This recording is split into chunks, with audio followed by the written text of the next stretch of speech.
Assalamualaikum warahmatullahi wabarakatuh. Baiklah, kelas 7 sekarang belajar materi baru ya, yaitu mengenai tata surya. Tata surya itu adalah susunan benda-benda langit yang terdiri atas matahari. Matahari itu sebagai pusat tata surya. Kemudian planet-planet yang mengelilingi matahari. Kemudian ada komet, meteorit, dan asteroid yang mengelilingi matahari. Nah, yang pertama kita bahas dulu tentang matahari. Matahari ini adalah bintang yang berupa bola gas panas dan bercahaya yang menjadi pusat sistem tata surya. Jadi pusat sistem tata surya kita itu adalah matahari. Matahari itu dia memiliki 4 lapisan. Yang pertama ada disebut dengan inti matahari. Nah, inti matahari ini suhunya sekitar 1,5 dikali 107 derajat Celcius yang cukup untuk mempertahankan fusi termonuklir yang berfungsi sebagai sumber energi matahari. Nah, jadi sumber energinya itu berupa reaksi fusi dari nuklir ya. Dari nuklir. Kemudian ini yang B ya, Yang B ini fotosfer. Fotosfer itu dia memiliki suhu sekitar 6000 Kelvin dengan ketebalan sekitar 300 km. Nah, melalui fotosfer ini, sebagian besar radiasi matahari itu keluar dan terdeteksi sebagai sinar matahari yang kita amati di bumi. Nah, di dalam fotosfer terdapat bintik matahari, yaitu dengan medan magnet yang kuat dan dingin serta lebih gelap dari wilayah sekitarnya. Kemudian yang C, itu ada kromosfer, itu memiliki suhu sekitar 4500 Kelvin dan ketebalannya itu adalah 2000 km. Nah, kromosfer itu terlihat seperti gelang merah yang mengelilingi bulan pada waktu terjadi gerhana matahari total. Nah, kemudian ada korona, ini yang D ya. Korona itu merupakan lapisan terluar matahari dengan suhu sekitar 1.000.000 Kelvin dan ketebalannya itu adalah sekitar 700.000 km, yaitu memiliki warna keabu-abuan yang dihasilkan dari ionisasi atom karena suhunya sangat tinggi. Nah, korona ini terlihat seperti mahkota matahari yang berwarna keabu-abuan yang mengelilingi bulan pada waktu terjadi gerhana matahari total. Nah, kemudian yang kedua ada planet. Nah, planet itu adalah benda langit yang tidak dapat memancarkan cahaya sendiri, tetapi hanya dapat memantulkan cahaya dari bintang yang diterimanya.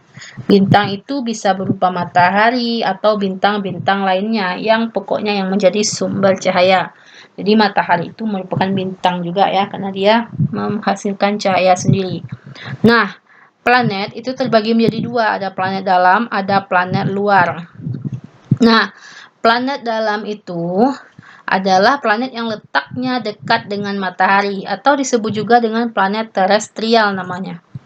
Nah, ini planet yang dekat dengan matahari itu ciri-cirinya itu adalah berukuran kecil, memiliki sedikit satelit dan ada yang tidak punya satelit, kemudian berbatu.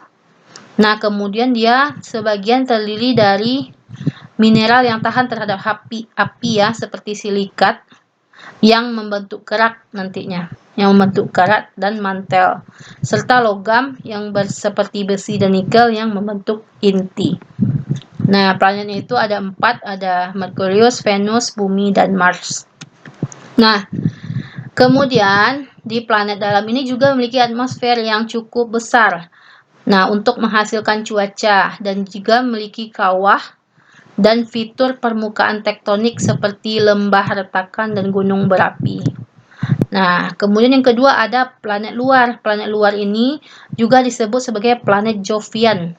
Artinya planet yang letaknya jauh dengan matahari dan berukuran besar. Nah, dia memiliki banyak satelit dan sebagian besar tersusun dari bahan ringan seperti hidrogen, helium, metana, dan amoniak. Kemudian planet-planet dalam dan luar dipisahkan oleh sabuk asteroid. Nah, planet luar itu adalah Jupiter, Neptunus, Saturnus, Uranus ya. Jadi urutannya itu Jupiter, Saturnus, Uranus, dan Neptunus itu planet paling terakhir. Nah, kemudian yang ketiga ada komet. Komet ini berasal dari bahasa Yunani yaitu kometes, yang artinya berambut panjang. Komet itu adalah benda langit yang mengelilingi matahari dengan orbit yang sangat lonjong. Dia terdiri atas debu, partikel batu yang bercampur dengan es, metana, dan amoniak. Jadi ini, dia berupa bola gas dan debu. Ini ada ekor. Ekor itu berupa ion atau atom, kemudian ada nukleus. Nukleon ini disebut dengan inti komet, kemudian ini ekornya terdiri dari debu ya. Bagian-bagian komet itu ada inti komet. Nah, ini inti komet itu bagian komet yang berukuran kecil, padat, tersusun dari debu dan gas. Kemudian ada koma. Koma itu yaitu daerah kabut di sekitar inti. Kemudian ketiga ada ekor komet, yaitu bagian komet yang berukuran lebih panjang. Arah ekor komet ini selalu menjauhi matahari dikarenakan dorongan yang berasal dari angin dan radiasi matahari. Kemudian yang keempat ada meteoroid. Meteoroid ini adalah potongan batu atau puing-puing logam yang mengandung unsur besi dan logam yang bergerak di luar angkasa. Nah, meteoroid itu mengelilingi matahari dengan orbit tertentu dengan kecepatan yang bervariasi. Meteoroid itu tercepat bergerak sekitar 42 km per detik. Ketika meteoroid ditarik oleh gravitasi bumi, maka sebelum sampai di bumi, meteorit akan bergesekan dengan lapisan atmosfer, lapisan atmosfer yang ada di bumi itu pada lapisan mesosfer. Nah, kemudian ada asteroid. Nah, asteroid ini adalah potongan-potongan batu yang mirip dengan materi penyusun planet. Nah, sebagian besar asteroid ini terletak di antara orbit Mars dan Jupiter di sini. Jadi, asteroid inilah yang menjadi pembatas antara planet dalam dan planet luar. Nah, cukup sekian dulu. Besok dilanjutkan dengan materi selanjutnya. Assalamualaikum warahmatullahi wabarakatuh.